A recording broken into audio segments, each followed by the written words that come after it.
Hello guys, it's Mr. Allen C, and this is another HelloFresh video.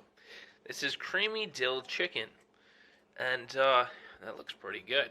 Now, here's the thing, I'm not a chef. The wife has put me in charge of this today. She deserves to relax too.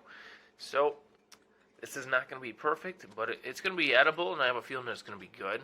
It's probably not going to look like that, but we're going to try real hard. I really appreciate everybody's nice comments on our last HelloFresh video.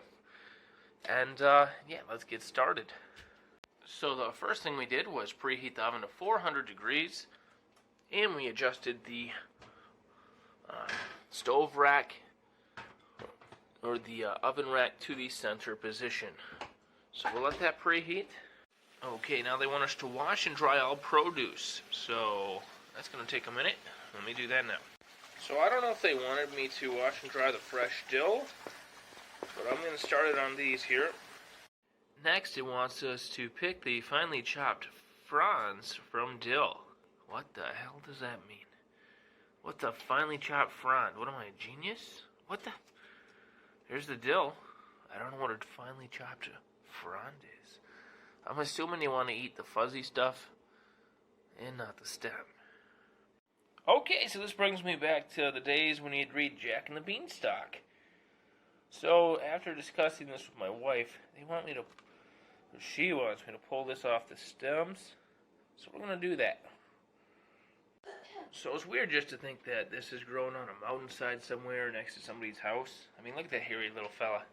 And that smells just like a Lay's dill potato chip. Actually, I don't like dill. I was thinking of sour cream and onion. Ugh, dill. Alright, so we pulled some of this fuzzy hair off of the hairy stem. Now you go like this a bunch. It'll work better with both hands, so I'm going to do that now. Alright, let's see what the cat thinks of dill. Hey, you! Yeah, I got you now! I got you now, Stinky. I love you, Mare. You're my little dill pickle.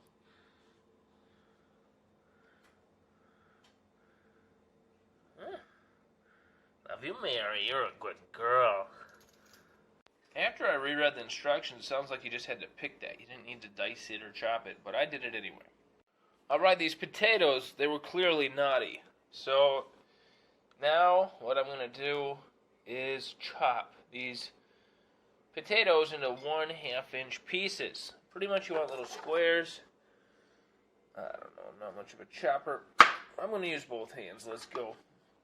I've begun by chopping all the potatoes in half. I think that gives me more control over the little bastards. And, you know, let's face it, I don't know how people get perfect squares out of this, but we're just going to keep chopping and see what happens.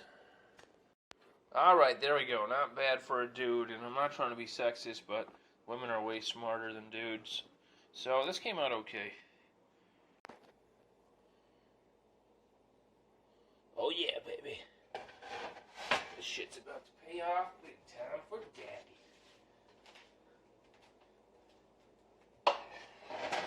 Alright guys, so we are putting our little potatoes on a cooking sheet. And now we're going to even them out so they're not all laying on top of each other. Alright. Great. And then we're going to put some oil on them. Not a lot. Just a little. I don't even know how you're supposed to drizzle this shit. It's just going to pour out of here. Oh my god, there's so much coming out. Alright, that'll be good, and then I'm just going to roll them around in it. There you go. Now they're all oily, just like my hands. And then we got to get a pinch of salt and pepper, so give me a sec. A pinch? I don't think a pinch would do it for all of those. Let me just read that again. Drizzle of oil and a pinch of salt and pepper. Okay. I'll grab the salt and pepper here. A pinch of salt. Just a pinch. Come on, guys. You like your fries salty at the restaurant? A little pepper. We won't go as hard with the pepper. There you go. Feeling like Mr. Food over here. Oh!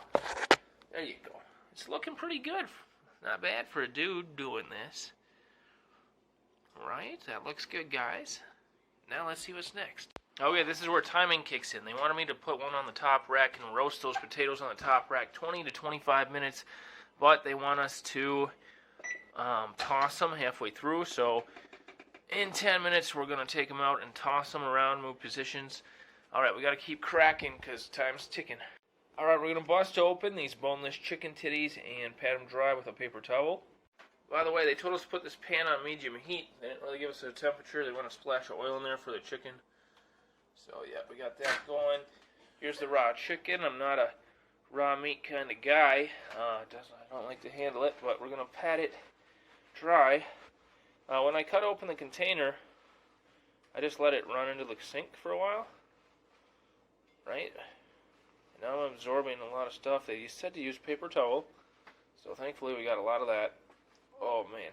I hate raw meat. It makes me not want to eat the final product when I see raw meat or handle it. This actually looks pretty nice and clean, I'm not going to lie. I like what I'm seeing here.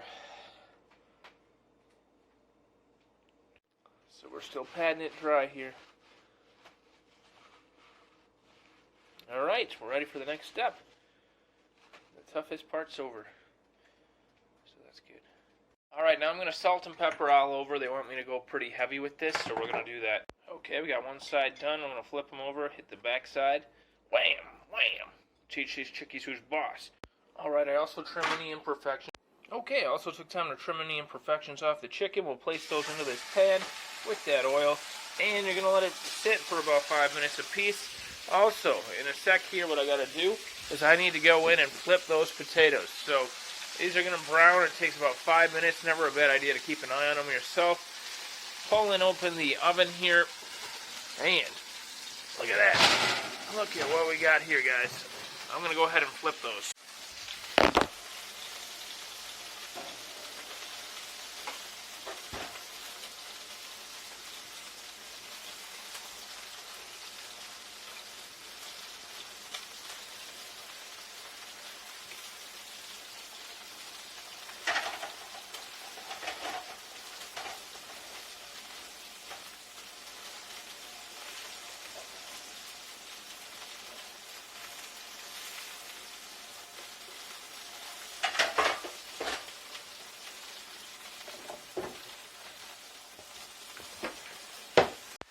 Okay, I've flipped them, I've resalted and peppered them a little bit, putting them back in there for their last 5 minutes, or 10 minutes I guess it was actually.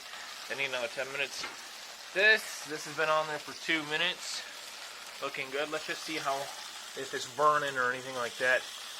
No, it's browning though, it's browning and it looks good. So, I mean the way it sounds like it's just burning, but it's browning nice. We'll give it a minute here. Just found out I'm supposed to be prepping the green beans while that shit's cooking. So we got the oil on there, right? Grab the green beans, flop. Okay, get them on there. Pretty easy, right? Okay. Then, do we need to add anything? Toss green beans on second baking sheet with a drizzle of oil and a pinch of salt and pepper. Roast on middle rack 10 to 12 minutes. Alright, gotta get on top of this. Alright, got those green beans in the center rack, salted and peppered, roasting. Time to flip the chicken. According to this, we'll throw another 5 minutes on there. And we'll flip it now. Man, it's almost lunchtime, you know what I'm saying? There we go. How's that look, guys? Am I doing alright? Are you guys pleased with these results? That looks kind of raw in there. We got to take a look at that, but looking good so far. Looking good. I'll work on that raw part. So this said 5 to 7 minutes per side. So that first side we did 5. So another 2 minutes on this side will allow us to cook that raw area. We'll let this run through. It's 5. Maybe give it a couple extra minutes. Alright, as soon as that chicken's done, we're going to use the pan to make a sauce. For the mustard, they sent more than you need, so make sure to measure out 1 teaspoon. Also, we're going to add this stock concentrate and the sour cream. We'll also sprinkle in that dill. So we're getting ready for that. We got everything ready here.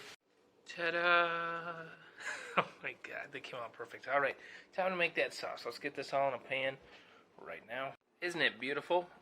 So 2 tablespoons of water for 2 servings, 4 tablespoons for 4 servings. Mix it all together now. Remember not to use all the mustard they sent because they sent too much.